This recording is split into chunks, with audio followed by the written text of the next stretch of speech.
E aí, pessoal, tudo bem?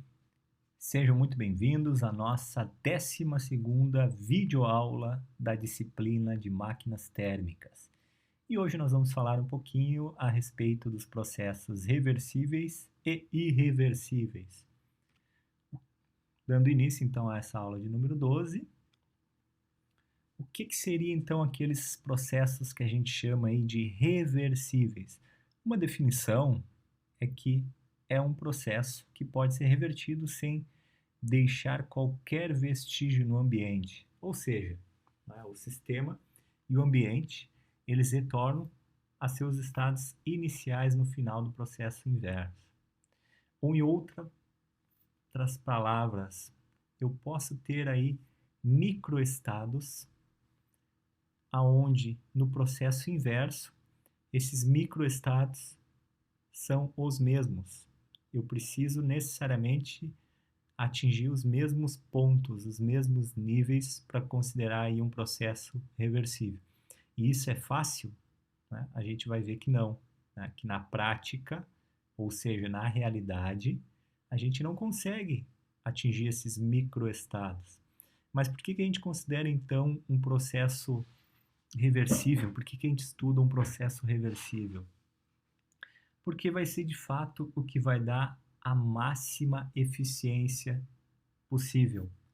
Então ele vai servir aí muitas vezes como referência da realidade. Ou seja, se eu desenvolvo um dispositivo real e eu considero uma eficiência superior à eficiência do que poderia fornecer um processo reversível, alguma coisa está errada aí, né? Alguma coisa não está encaixando, porque é impossível um processo real ultrapassar a eficiência de um processo reversível que vai proporcionar a máxima eficiência possível.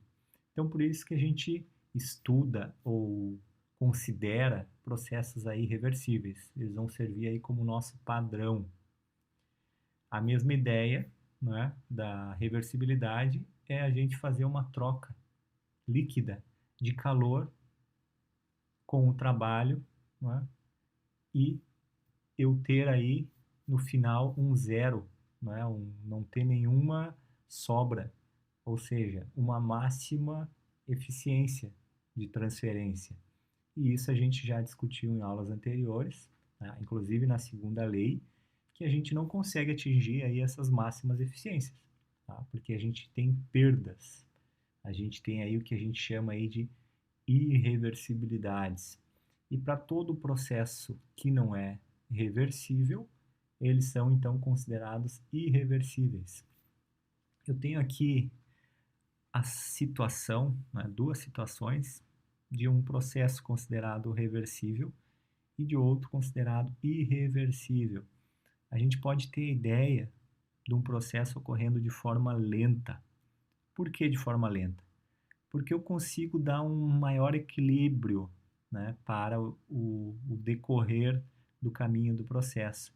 É o que está havendo aqui com o processo de expansão e de compressão.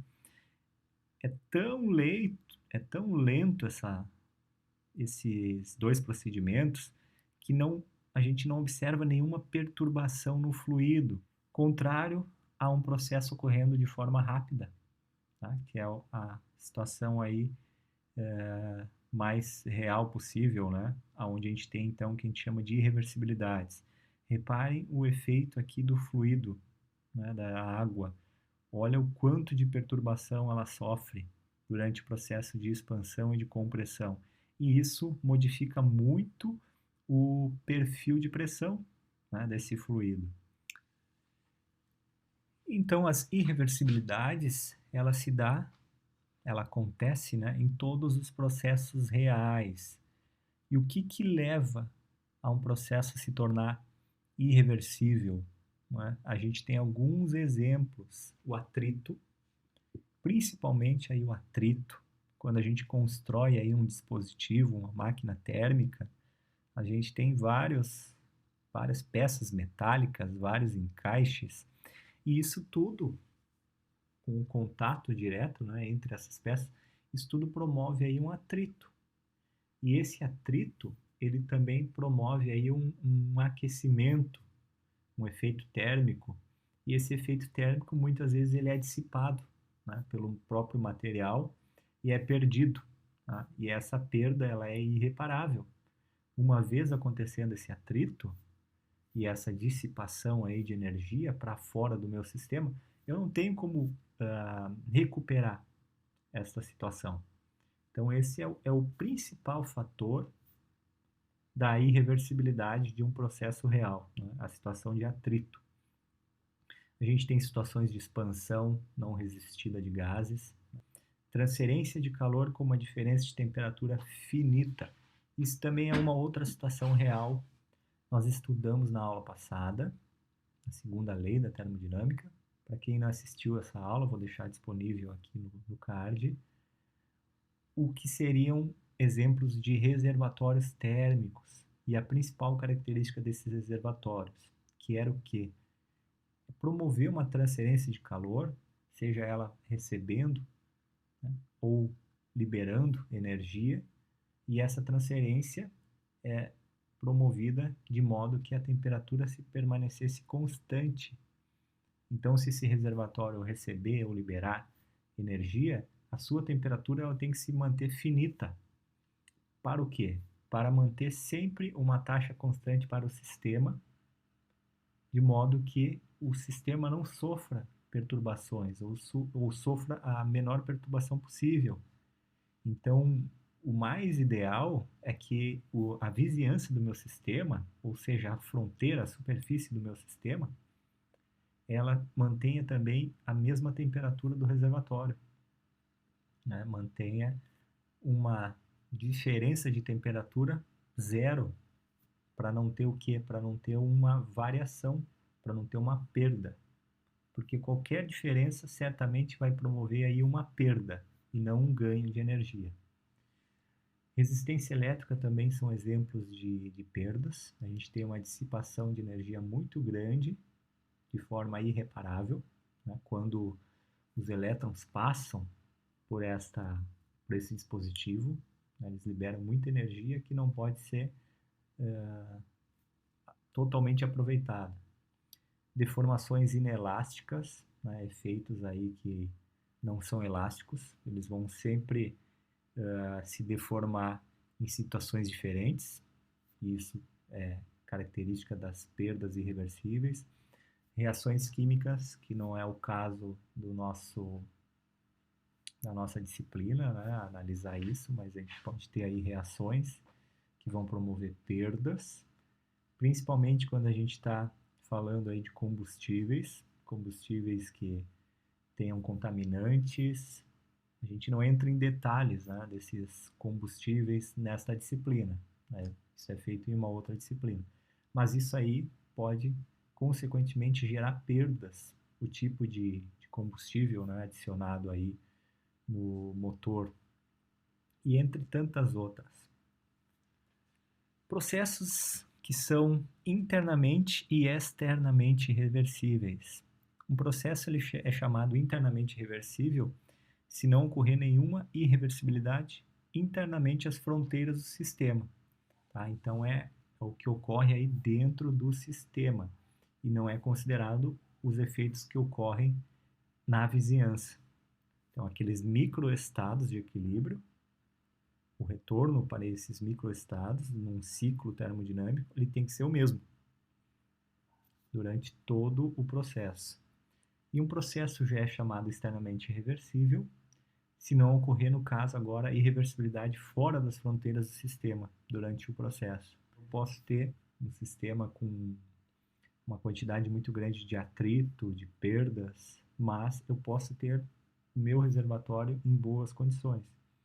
E quando a gente tem as melhores condições, tanto do sistema quanto da vizinhança, a gente está falando aí de um processo totalmente reversível ou simplesmente reversível, que é a situação de não ocorrer nenhuma irreversibilidade dentro do sistema ou na sua vizinhança.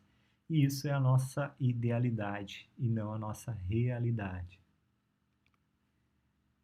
Bom, quem é que começou a estudar uma operação cíclica termodinâmica e tentou desenvolver aí um ciclo reversível, né, ou completamente reversível. Foi o engenheiro físico e francês Nicolas Sadi Carnot, nascido lá em 1769.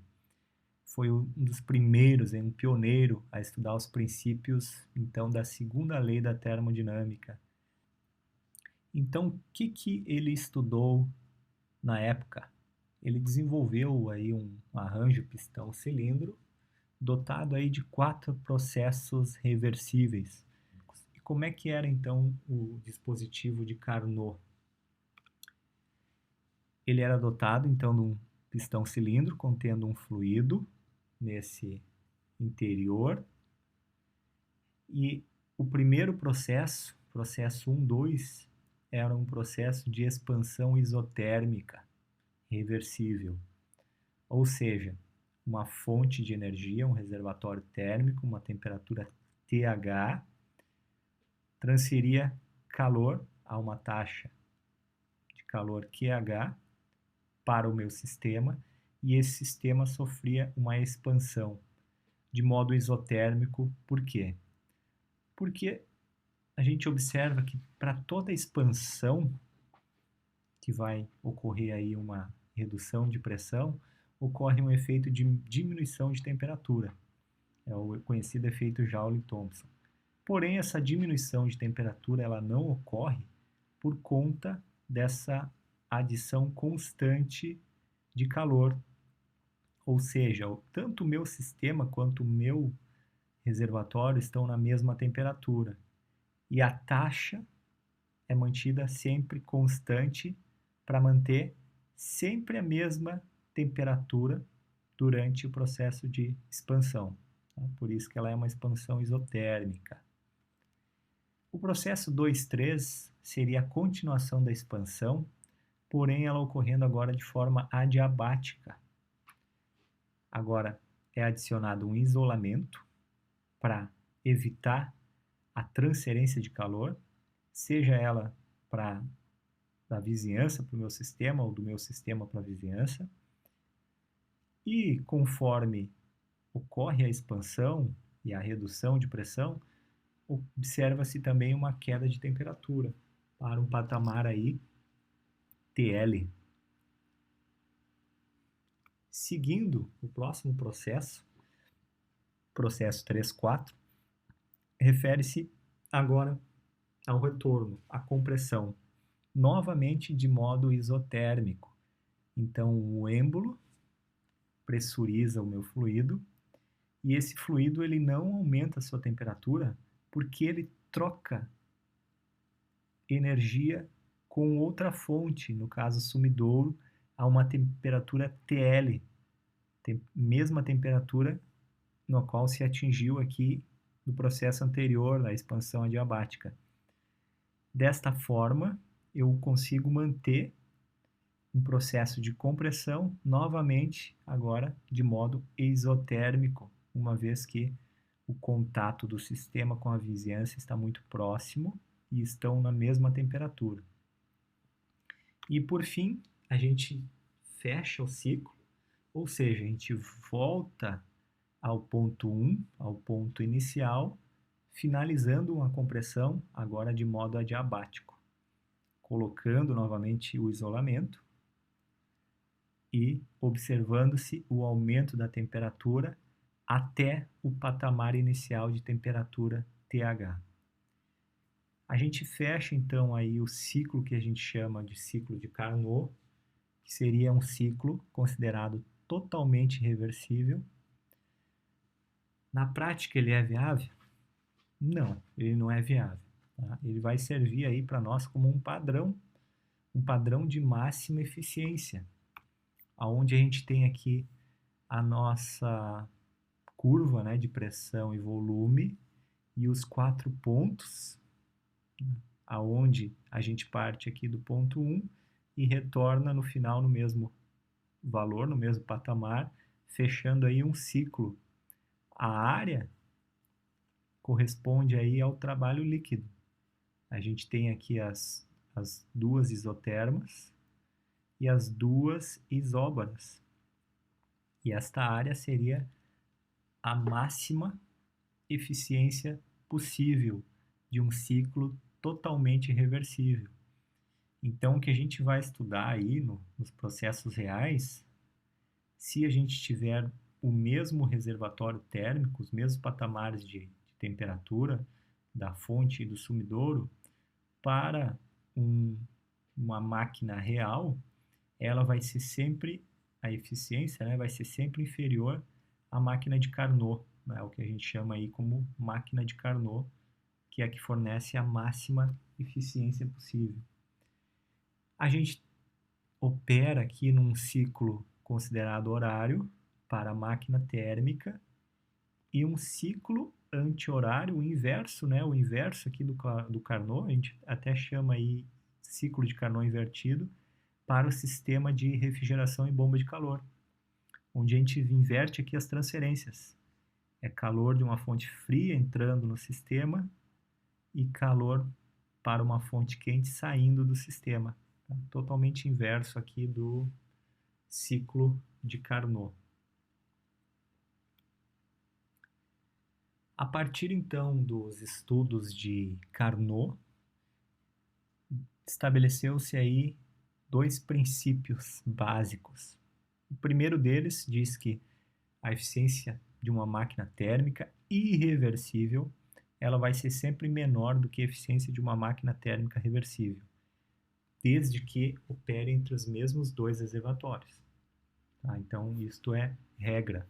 Se eu tiver as mesmas temperaturas da fonte e do sumidouro, a eficiência térmica que a gente esteja analisando, ela tem que ser sempre inferior à de Carnot.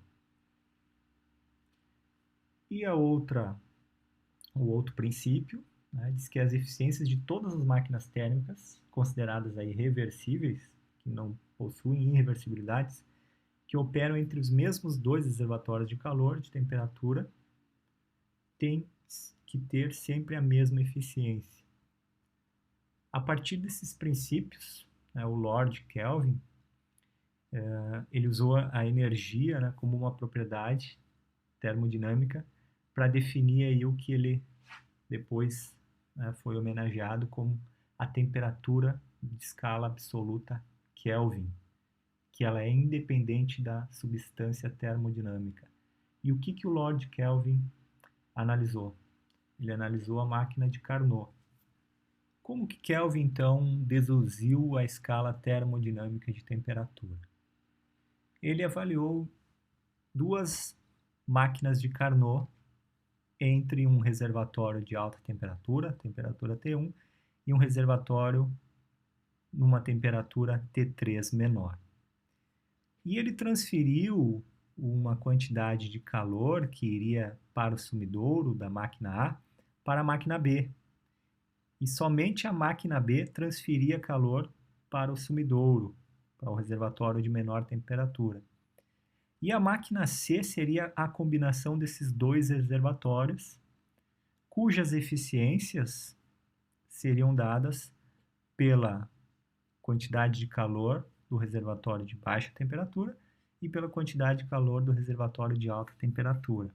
Ou seja, essas quantidades de calor, por serem consideradas taxas constantes, ou seja, processos aí reversíveis, sem perdas, elas seriam apenas função das temperaturas dos seus reservatórios.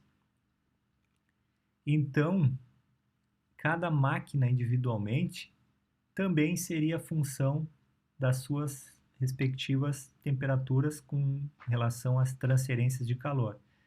Então, eu tenho aqui a relação da máquina A, da máquina B e da máquina C, que seria uma combinação das duas máquinas. E o que seria a combinação dessas duas máquinas? Máquina C seria o produto da máquina A e da máquina B, ou seja, a função das temperaturas T1 e T3 da máquina C é igual à função da temperatura T1 e T2 da máquina A e T2 e T3 da máquina B. E a gente repara que tanto o calor 2 da máquina A e B, eles podem ser retirados. Significa o quê? Que a máquina C ou qualquer uma das outras máquinas, elas só são função dos reservatórios de temperatura. Então, o que Kelvin analisou? Ele analisou uma escala arbitrária de temperatura. Agora ele substituiu as quantidades de calor por uma escala nova de temperatura, uma escala arbitrária aqui que ele adotou aí como ômega, T1, T2 e T3, para dizer que no final das contas a taxa de transferência de calor ela é função dessa escala arbitrária de temperatura. Essa escala arbitrária de temperatura, então, ela ficou função apenas das quantidades de calor do reservatório quente e do sumidouro. E depois, né, com a definição, então, dessa nova escala, esse ômega de temperatura, ele definiu apenas com uma escala T de temperatura, que depois foi batizada aí como escala de temperatura Kelvin. Isso aqui vai ser importante para nós na definição aí da eficiência de Carnot, ou seja, para uma máquina totalmente reversível, eu tenho uma relação direta entre as quantidades de calor transferidos e as quantidades de temperatura dos respectivos reservatórios térmicos. Como é que a gente avalia, então, a eficiência de Carnot? Nós avaliamos a eficiência de Carnot ou de qualquer máquina térmica reversível pela razão entre a temperatura dos reservatórios. E esta expressão aqui, ela, muitas vezes a gente se refere a ela como a eficiência de Carnot ou a máxima eficiência de uma máquina térmica reversível. E ela muitas vezes é utilizada para comparar com as eficiências reais. Ou seja, se nós estamos analisando a eficiência térmica de uma máquina real e ela apresentar um valor menor do que a eficiência térmica de Carnot ou de uma máquina reversível, a gente está dizendo que essa máquina térmica ela é irreversível, ou seja, ela possui perdas e irreversibilidades. Agora, se a eficiência calculada é a mesma da eficiência de Carnot, a gente está dizendo que essa máquina ela é totalmente irreversível. Ela não tem irreversibilidades na vizinhança e nem no sistema, algo que é muito difícil. Tá? E a eficiência térmica calculada de um sistema real, apresentando um valor maior do que a eficiência térmica de Carnot, a gente diz que essa máquina térmica ela é impossível. Né? A gente não consegue desenvolver uma máquina térmica com uma eficiência maior do que a de Carnot. Avaliando o quê? Avaliando as mesmas temperaturas dos reservatórios. A gente também pode esperar a mesma análise para o coeficiente de performance do ciclo de Carnot inverso. A gente pode mudar, então, o que a gente avalia como coeficiente de performance do refrigerador e bomba de calor pelas quantidades de calor transferido, a gente pode substituir pelas temperaturas se nós considerarmos que tanto o refrigerador e a bomba de calor elas são totalmente reversíveis. Aqui então a gente tem os resultados, né, da equação substituindo calor por temperaturas do refrigerador e da bomba de calor. E a análise que nós temos agora é a seguinte: se o coeficiente de performance de um refrigerador ou uma bomba de calor real ela apresentar um valor menor do que o coeficiente de performance de um refrigerador ou bomba de calor reversível ou de Carnot invertido, a gente está falando que esses dispositivos eles são irreversíveis, ou seja, eles possuem perdas e eles são reais. Agora, se os valores de coeficientes são iguais ao de Carnot invertido, a gente está falando que esses dispositivos não possuem perdas. Eles têm ciclos totalmente reversíveis. E agora, se o coeficiente do dispositivo real for apresentar um valor maior do que o coeficiente de performance da máquina de Carnot invertido, novamente a gente não considera que seja um dispositivo real. Alguma coisa está errada. Exemplo, então, de aplicação destas análises. Exemplo 12.1. Uma máquina térmica de Carnot recebe 500 kJ de calor por ciclo a partir de um reservatório de calor de alta temperatura a 652 graus Celsius e rejeita calor para um reservatório de baixa temperatura a 30. E eu peço para determinar, letra A eficiência térmica dessa máquina de Carnot. Se é uma máquina de Carnot, eu posso fazer a relação da eficiência térmica com as temperaturas do sumidouro e da fonte. Lembrando que a gente coloca valores na escala absoluta, certo? Se a gente colocar na escala Celsius, escala relativa, vai dar uma eficiência errada, vai dar um valor errado. Tem que ser sempre na escala absoluta. E a letra B, a quantidade de calor rejeitada no reservatório de baixa temperatura. Ou seja, eu quero saber o QL. Eu tenho apenas o QH. Eu não tenho QL. Mas eu sei que existe uma relação QH sobre QL é igual a TH sobre TL. E nós temos TH e temos TL. Isolando QL, a gente consegue descobrir o valor. Vamos aos resultados. A eficiência térmica dessa máquina apresentou um resultado de 67%. Seria a máxima eficiência possível. E a B, a quantidade de calor rejeitado, uma vez que existe essa igualdade estabelecida aí pelo Kelvin, a gente consegue isolar a quantidade de calor perdido e chegar aí a um valor de 164 kJ. Exemplo 12.2. Um inventor afirma ter inventado uma máquina de calor que desenvolve uma eficiência térmica de 80%, quando operando entre dois reservatórios de calor em 1300 Kelvin. Avalie sua reivindicação. Digamos que ele esteja fazendo um pedido de patente e vocês são os avaliadores.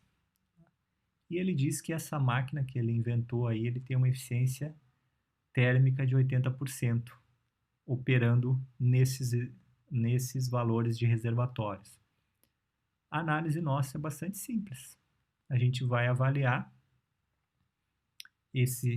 essas condições na eficiência máxima, que seria a da máquina de Carnot, ou seja, com a relação das temperaturas e verificar qual será o valor.